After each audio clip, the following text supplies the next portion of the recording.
नमस्कार। मेरे सामने 54 वर्षीय व्यक्ति हैं जिनकी मैं हस्तरेखाओं को यहाँ पर देखने जा रहा हूँ और उस रेखा के अंदर उंगलियों में, रेखाओं में, आपके पर्वतों में किस किस प्रकार की गतिविधियाँ नज़र आती हैं, इन सबको यहाँ पे नंबर से मैं क्रम से पढ़ करके बताऊंगा। सबसे पहले बात कर लेता हूँ सबसे छोटी उंगली कनिष्ठा के बारे में। सबसे छोटी उंगली कनिष्ठा जब जब सूर्य की उंगली के प्रथम पर्व तक नहीं जाएगी। विज्ञान को सही तरीके से समझना के लिए केवल ये नहीं कि पर्व से ही सब कुछ देखा जाता है, कई चीज़ें ऐसी भी होती हैं जिनको कई पर्वों से, उंगलियों के फलों से जाना जाता है। ये सबसे छोटी उंगली जब जब आपके जीवन में इस प्रकार से होगी तो निश्चित रूप से आपके जीवन के अंदर संघर्ष कराएगी। अब समझिए, संघर्ष की अगर बात होती है तो संघर्ष जिस व्यक्ति के जीवन में आएगा तो उसका तो कर्ज से सामना होगा ही होगा। तो कुल मिलाकर इसकी उंगली का यहाँ तक ना पहुँचा, आपने नाखून इसका बढ़ाया और वो अच्छा किया, आपने वहाँ तक नाखून बढ़ा लिया, तो ये अपने आप में आपने अच्छा किया है।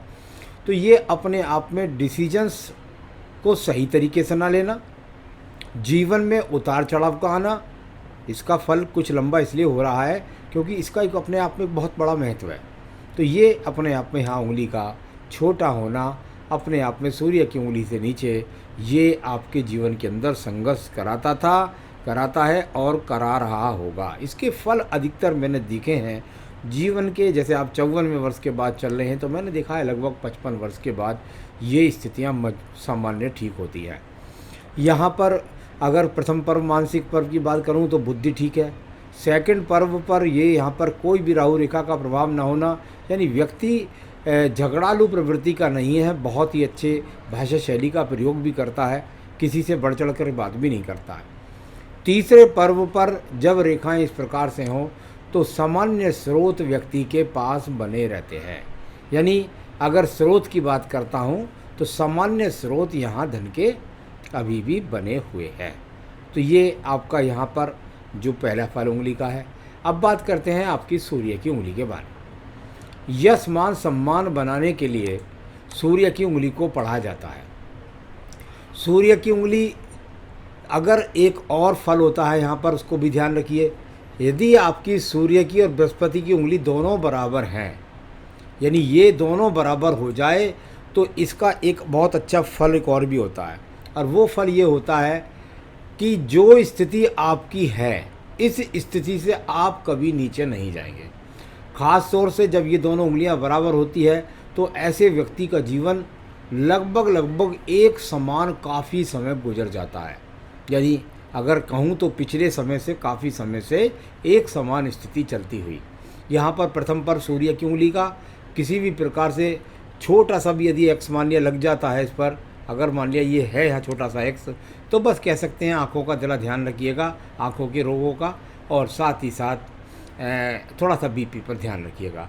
आइए बात करता हूँ मैं यहाँ पर आपके सेकंड पर्व पर। सेकंड पर्व जब आपके व्यक्ति यहाँ पर दिखाई देगा तो यही वो पर्व है जो राज्य सरकार से व्यक्ति को लाभ दिलाता है। इस पर वो रेखाएं हैं, यानी आप लोन ले गए, आप कर्ज ले गए।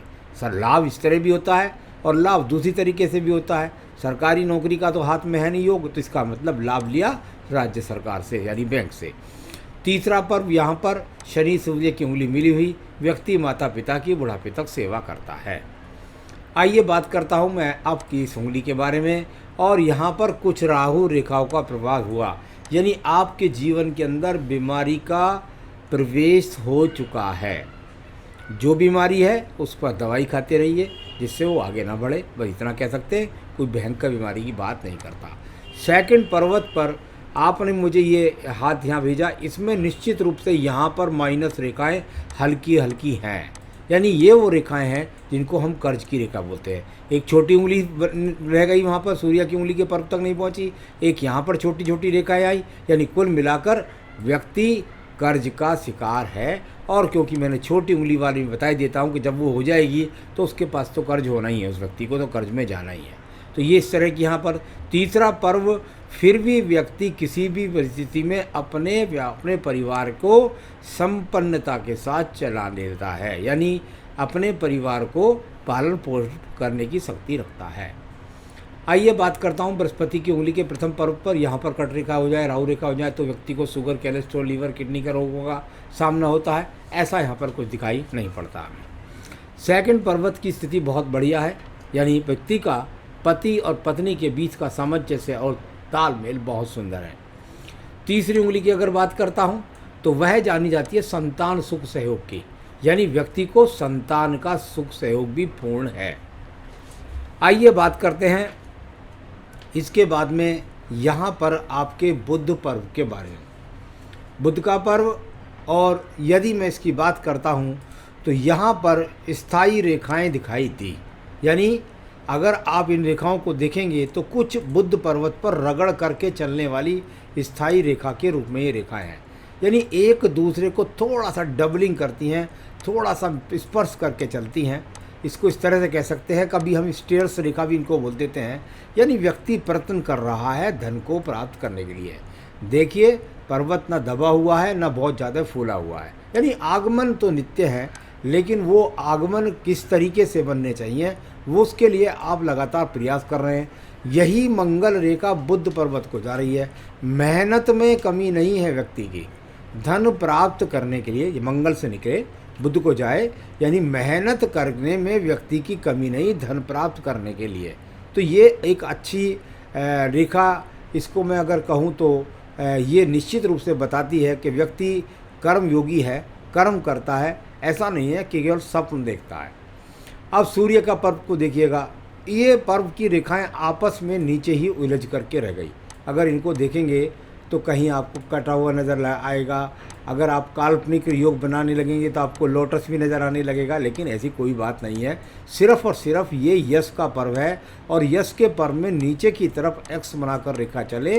व्यक्ति प्राप्त करना चाहता है सम्मान और ऊंचाई, और वह उसको मिलेगी नहीं, क्योंकि रेखा कोई भी सीधी जा करके आपके सूर्य पर्व के नीचे नहीं मिली, यानी राजनीतिक क्षेत्र से लाभ नहीं, और साथ ही साथ किसी भी प्रकार अगर मैं कहूँ तो अगर राज्य सरकार के लिए व्यक्ति अपने जीवन में युवा अवस्था में प्रयास करे तो वहाँ भी प्रयास करने के बाद सफलता नहीं। अब बात करते हैं हम आपकी यहाँ पर रेखा के बारे में, और वह है आपकी यहाँ पर भाग्य रेखा। भाग्य रेखा को देखेंगे आप तो ये दूसरा उदय है इस रेखा का, यहाँ बराबर से इस तरह निकलती है, और जाकर के इसमें से शाखाएं लगातार निकलती जाती हैं, 1 2 और एक थोड़ा सा पीछे की तरफ। ये कोई बहुत अशुभ बात नहीं है, यानी इसको यदि मैं कहूँ तो इतना कह सकता हूँ कि निश्चित रूप से ये कोई भाग्य अस्त वाली रेखा नहीं है, यानी व्यक्ति का भाग्य आगे आने वाले जीवन में निश्चित रूप से आगे बढ़ेगा। कोई भी किसी प्रकार से डरने की आवश्यकता नहीं है, यानी अगर मैं कहूँ तो ये बहुत बुढ़ापे के लिए अच्छे संकेत यहाँ पर इस रेखा में दिखाई पड़ते हैं। इसी में अगर देखते हैं तो देखिए ये मेहनत करने के लिए थोड़ा सा राहु से जाती हैं। कभी कभी ऐसा लगता है कि बहुत अच्छा धंधा चलने लगता है, तो ये कोई लॉटरी योग तो नहीं है, लेकिन ये अच्छा है। यहाँ से बुद्धि रेखा के पास से निकल करके व्यक्ति के लगातार प्रयासरत रेखा लगी हुई है। यहाँ आपके चतुर्भुज भी बना है, हल्का सा निश्चित रूप से चतुर्भुज बना है, यानी व्यक्ति का स्वयं का मकान है। ऊपर की तरफ खड़ी रेखा है, यानी व्यक्ति कुल मिलाकर पूजा पाठ में पूरी तरह से रखता है। अच्छा, और साथ ही साथ अपने जीवन के अंतर्गत यहाँ पर अगर मैं कहूँ तो जो सामान्य रूप से संसाधन, यानी भक्ति का होना, पूजा पाठ का होना, और साथ ही साथ संतान से सुख सहयोग होना, बृहस्पति कारक होता है पति का, पत्नी का, तो पत्नी का भी सहयोग मिलना। चलिए अब बात करते हैं यहाँ पर हम आपकी रेखा की, और वह है आपकी हृदय रेखा। हृदय रेखा जब जाकर शनि पर्वत के नीचे ख़त्म हो जाए, ये अपने आप में सीधा देखिए एकदम भाषा है। अगर इसको रनिंग काउंट्री कहूँ तो बिल्कुल इसको समझ सकते हैं आप कि हृदय रेखा कहाँ जाके ख़त्म हुई, शनि रेखा पर। यानी इसने कहा मन के अंदर बस एक ही चिंता रही रहती है हर वक्त, धन धन धन, कैसे आए धन, ये चिंता सबसे बड़ी चिंता है हृदय के अंदर। कोई ऐसा बीमारी का योग नहीं है, कोई ऐसा नहीं है कि पत्नी से लड़ने झगड़ने का है। बहुत बड़ी चिंताओं की अगर चिंता है तो वो चिंता ये है कि भाई यहाँ से हृदय रेखा जाकर धन रेखा के साथ पर्वत पर ख़त्म हो गई। मन के अंदर तो सिर्फ यही है भाई धन कैसे आए। धन से संबंधी चिंताएं वर्तमान में हाथ के अंदर सबसे ज़्यादा दिखाई देती है। मैं बात करता हूँ इसके बाद में आपके निम्न मंगल पर्व कर्म रूपी पर्व के बारे में। कर्म रूपी पर्व की यदि बात करता हूँ तो इससे शाखाएं काफ़ी यहाँ पर दिखाई देती है। देखिए ये रेखाएं मंगल रेखाएं अवश्य होनी चाहिए, क्योंकि इन्हें मैं आंदोलन रेखा भी कह देता हूँ, इनको मैं कहता हूँ प्रयासरत रेखाएं भी। ये रेखा यहाँ से निकलेंगी, यहाँ से जाती हुई ये आपकी हृदय रेखा में मेहनत कर रहा हूँ, मन में ठान रखिए कि ऊंचाई प्राप्त करनी है। दूसरी शाखा यहाँ से निकलती है, मेहनत कर रहा हूँ धन प्राप्त करने के लिए। तीसरी शाखा यहाँ से निकलती है और पहुँचती है फिर वही धन। आखिर इसमें परेशानी क्या है? इसमें परेशानी ये है कि जब ये रेखाएं मंगल पर्वत यानी आयु रेखा से बाहर निकल जाती है तब ये जाकर आंदोलन रेखाएं बन जाती है, या मैं कहता हूँ जिस जिस रेखा को काटेंगी वहीं वहीं आपको समस्याएं पैदा कर देती है। तो ये एक तरीके का मतलब जो है मेहनत तरकस रेखा जरूर है, लेकिन इन्होंने कभी भाग्य रेखा को काटा, कभी बुद्धि रेखा को काटा। भाग दौड़ कराती है, पूरी ड्यूटी भी कराती है, लेकिन उसमें आंदोलन चलता रहता है। सेकंड पर्वत की स्थितियों पर देखते हैं। सेकंड पर्वत की यदि स्थितियों को देखता हूँ तो कुछ रेखा यहाँ पर थोड़ा सा लंबी हैं। कोई किसी तरह का कोर्ट कचहरी का कोई एक तरह से संभावना या किसी झगड़े झंझट से संभावना, थोड़ा सा वाहन धीरे चलाएं, हल्की फुल्की रेखा है। तो इनमें थोड़ा सा कह सकते हैं कि वो थोड़ा सा किसी चीज़ का सामना हो सकता है। तो वो हल्की हल्की सी रेखा है, बहुत ज़्यादा नहीं गहरी है, तो बस थोड़ा सा उससे सामान्य रूप से बच के चले। आइए बात करते हैं आपके नीचे के चंद्र पर्वत के बारे में। चंद्र पर्वत पर किसी भी प्रकार की रेखा नहीं है, थोड़ी थोड़ी भिन्न भिन्न रेखाएं यहाँ पर हल्की हल्की भिन्न भिन्न रेखाएं चारों तरफ को फैली हुई हैं, बस इनको चिंता की रेखाएं बोल देते हैं। तो यहाँ भिन्न भिन्न रेखाओं का ज़्यादा संबंध। केतु पर्वत पर ज़रूर मैं कह सकता हूँ कि यहाँ ये चतुर्भुज बनने का प्रयास थोड़ा सा ये रेखा करती है, यानी अगर मैं कहूँ तो किसी भी समस्या से झटके से बाहर निकालने की भी रेखा इसको बोल देते हैं। कहीं से धन का एकदम आगमन हो जाए और उससे बाहर निकाल ले। रोग की तो कोई बात यहाँ पर नहीं कह सकते कि यहाँ केतु से संबंधित कोई रोग आने वाला है। देखिए आपकी यही रेखाएं यहाँ पर 3-4 तरीके से टूट टूट कर आगे चलती है। यदि कुल मिलाकर यदि आप कहो तो ये रेखा यदि एक होती है किसी के पास तो वो महाधन महालक्ष्मी योग की रेखा होती है। परंतु यहाँ व्यावसायिक रेखाएं 3-3 प्रकार से चलती हैं, यानी कहीं ना कहीं उतार चढ़ाव परिवर्तन या असफलता को दिखलाती है, क्योंकि बुध रेखा बहुत स्पष्ट रूप से व्यापारिक क्षेत्र पर नहीं पहुंची। मंगल रेखा पहुंची थी, वो मेहनत कराती हैं धन कमाने के लिए, लेकिन स्थायी धन के लिए व्यापारिक रेखा स्थायी होनी चाहिए। यहाँ पर भाग्य रेखा को देखिएगा, ये रेखा यहाँ से आपकी चलती है और यूँ जाकर यहाँ गई, इसके बराबर से एक साइड में रेखा लग गई, यानी इसके बराबर में एक साइड रेखा लगी। इसको मैं कह सकता हूँ कि एक प्रकार से इसका ज़्यादा उदय यहाँ से लगता है देखने में, फिर भी देख लेते हैं एक बार। हाँ, ये छोटी छोटी छोटी यहाँ से थोड़ी सी घुमावदार होकर के चलती रही, यानी कुल मिलाकर के आपके बराबर में एक सहायक रेखा भी है। अब सहायक रेखा वर्तमान की स्थिति में मजबूती के साथ चलती है, यानी आपके पास किसी की और हेल्प के साथ में धन के आगमन बनने शुरू हो गए, या संतान का हो सकता है या किसी और माध्यम से हो सकता है। ये आपकी रेखा है जो चलती हुई लगातार यहाँ पर जा रही है, तो इस प्रकार से उसको बोल सकते हैं। जब इसको मैं यहाँ पर बोलता हूँ तो इसके लिए अभी मैं आपको बोल दूँगा आपके सवाल के अनुसार। तो ये भाग्य रेखा ऐसी तो है लगातार कि भाई इसमें जो है अगर कहूँ तो निरंतर धन कमाने का योग है, कोई काम बदलने का योग भी नहीं। एक साइड से एक एक सहायक रेखा जरूर लगी है। यहाँ पर आपके 52-53वें वर्ष में राहु रेखा काटने का प्रयास करती है। यदि ये रेखाएं आगे तक काटती हैं तो ये भी बहुत ख़राब होती हैं। तो ये इस तरीके से यहाँ पर आपकी जो रेखाएं हैं वो भाग्य रेखा उसका मैंने वर्णन करा है। इसने फलित क्यों नहीं दिया, इसको मैं भी बोलता हूँ। यहाँ पर बात करते हैं आपकी बुद्धि रेखा के बारे में। बुद्धि रेखा को अगर देखेंगे तो थोड़ा सा हट करके चली। अब देखिए ये रेखा यहाँ गई और जा कर के चंद्र पर्वत से संबंध बनाया। बुद्धि रेखा का चंद्र पर्वत से संबंध यानी व्यवसाय से संबंध। लेकिन समस्या क्या है, जब जब ये बृहस्पति पर्व से उदय होती है, व्यक्ति चाहे कुछ व्यक्ति बन जाए कुछ, ऐसा देखने में आता है। साथ ही साथ कभी कभी एकदम क्रोध में आने के कारण भी व्यक्ति अपना काम बिगाड़ लेता है। थोड़ा सा एक्स बनता है, पत्नी से थोड़ा बहुत कनबन कभी हुई और उसके बाद थोड़ी बहुत देर को बोलचाल बंद हुई और उसके बाद जीवन सामान्य हो गया। ये इस तरीके की रेखा, इनको कोई तलाक रेखा नहीं बोल सकते। यहाँ पर बात करता हूँ मैं आपकी रेखा की, और वो है मंगल रेखा। मंगल रेखा कोई बहुत बड़ी रेखा नहीं रही, यानी इसका सहयोग आपके जीवन में अब कहीं भी नहीं है आगे, यानी आपकी पूजा पाठ के द्वारा ही आपको सही रूप से जो भी कुछ मिलेगा वो प्राप्त होगा। यहाँ पर बात करते हैं इसके बाद में आपके शुक्र पर्व के बारे में। शुक्र पर्व अगर इसको देखता हूँ तो कोई बहुत बड़े ऐसे योग दिखाई नहीं दिए जिनके द्वारा व्यक्ति को बहुत बड़ी प्रॉपर्टी की प्राप्ति हो जाती है। कुल मिलाकर सामान्य संसाधन। अंगूठे का प्रथम पर्व देखिएगा, यहाँ पर किसी के बुरी नीयत नहीं रखते किसी के धन की तरफ। आपका चरित्र बहुत एकदम बली है, चरित्र से आप बहुत अच्छे हैं। साथ ही साथ ईश्वर भक्ति भी कर लेते हैं। सेकंड पर्व पर तर्क रेखाएं नहीं हैं। सेकंड पर्वत पर राहु रेखाओं का होना जरूरी है। जब ये राहु रेखा नहीं होती तो व्यक्ति कुल मिलाकर किसी से बहुत ज़्यादा बहस नहीं करता, और आज के ज़माने में तो बहस करना अनिवार्य हो गया है। थर्ड पर्व की स्थिति पर देखता हूँ संतान रेखाएं 2 चमकती हैं मुझे यहाँ पर, तो ये इस तरीके से। बाकी ये पत्नी के हाथ से ज़्यादा पता चलता है। आयु रेखा को देखिए, ये आयु रेखा जाकर के और लगभग मणिबंध फर्स्ट के साथ मिलती है, यानी 78 से 80 वर्ष, और साथ ही साथ 2 मुखी भी हो जाती है, यानी जीवन का अंत सुखी।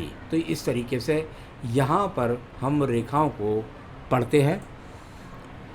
आपने कहा मुझ पर कर्ज है काफ़ी, वो कब तक उतरेगा। आपके जो मुझे जब कर्ज उतरने की बात करते हैं तो देखिए उस की स्थिति को यदि मैं देखता हूँ तो सामान्य रूप से धन के आगमन तो निरंतर व्यक्ति के पास बने हुए हैं। तो व्यक्ति को एक ऐसा एक्स्ट्रा माध्यम बने कि जिसके द्वारा वो धन के अच्छे आगमन बना पाए। वो यहाँ पर मुझे पूरे हाथ के अंदर एक जो सहायक रेखा आपके भाग्य रेखा के बराबर से लगी है, उसकी मुझे कुछ मजबूती दिखाई पड़ती है। यानी कोई दूसरा व्यक्ति आपके माध्यम में आपको हेल्प करे। यहाँ ये एक साथ में जो चली है ये कुछ गहरी हो गई है, यानी जहाँ कुछ दूसरे माध्यम को साथ में एक हेल्प लगे तब आपको बने। क्या कर्ज में रहेगा व्यक्ति? बिल्कुल भी कर्ज में नहीं रहेगा। निश्चित रूप से कर्ज को व्यक्ति उतारेगा, और मैं समझता हूँ इसे उतारने में कम से कम आपको 5 साल से 7 साल लगेंगे ही लगेंगे। लेकिन आपको दूसरा माध्यम जो है वो इसको जोड़ेगा। या तो ऐसा होगा कि भाई आपका दूसरे माध्यम की जब मैं बात करता हूँ कि आप अपने ही काम में कुछ कोई और आदमी, जैसे आपका मान लिया बेटा है, वो आपके साथ बैठने लगे और वो उसमें कोई मल्टीपल योजना इसके साथ में डालने लगे कि भाई देखिए हम ये वाला काम तो कर ही रहे हैं और मेडिकल में एक और स्कोप बनता है, और वो उस तरीके से जब आपके साथ बैठ जाए तो तब जाकर कुछ आपको तेज़ी आए। लेकिन ये वो रेखा हैं अभी हाथ में, कहीं पर भी आयु रेखा में कोई खतरे की बात नहीं दिखती, कोई बुद्धि रेखा में भी खतरे की बात नहीं दिखती, हृदय रेखा में भी नहीं दिखती। कुल मिलाकर ये निश्चित रूप से आप 4 से 5 साल में उतारेंगे, लेकिन माध्यम को दूसरा भी साथ में आएगा। तो दुकान अभी ठीक नहीं चल रही है, इसके लिए मैं उपाय बता दूंगा क्या करें आप। बुढ़ापा कैसा रहेगा? बहुत बढ़िया रहेगा। तो बिजनेस आपने बताया। देखिए मैं आपको एक बात बताता हूँ, आपने हाथ में पहन लिया पुखराज या ओपल पहन लिया, आपने पहन लिया माणिक, भाई की ज़रूरत ही नहीं है आपको, ये आपके रतन ही नहीं है। आपको तो ज़रूरत थी यहाँ पर पन्ना की और पुखराज की। मेरे हिसाब से ना मूंगा था ना माणिक्य की ज़रूरत थी, आपको ज़रूरत थी पुखराज के साथ में। जब पुखराज के साथ में पन्ना लगता उसकी आपको ज़रूरत थी। ये दोनों रत्न बनते थे आपके, ये रत्न आपका बनता ही नहीं है, क्योंकि इसमें यहाँ यश सम्मान की तो कोई बात ही नहीं है। किसी ने कह दिया होगा मेडिकल का काम है, अग्निकारक तत्व है, वही से पहन लीजिए, ऐसी ज़रूरत नहीं थी आपको कोई भी। यहाँ पर आपको पन्ना पहनना अगर चाहे तो आप पहन सकते हैं मुझसे, चाहे मुझसे मंगा लें चाहे कहीं से भी। तो पन्ना जब पहनेंगे पुखराज के साथ में, तब आपके जीवन में परिवर्तन शुरू हो जाएगा। साथ ही साथ आपको एक काम अवश्य करना होगा। अगर आप चाहते हैं कि आपकी दुकान में तरक्की हो, आपका काम बढ़े, तो ऑफिस के अंदर, अपनी दुकान के अंदर बैठ के श्री सूक्तम के साथ लिंगाष्टकम, श्री सूक्तम के साथ में लिंगाष्टकम का पाठ रोज़ाना करिए। अपनी दुकान में इसको रोज़ाना करिए, जब भी समय मिले, सुबह मिले या शाम मिले, उसको आप अवश्य करिए। अगर और साथ में पहनिए आप पन्ना, फिर देखिए आपके जीवन में परिवर्तन होगा।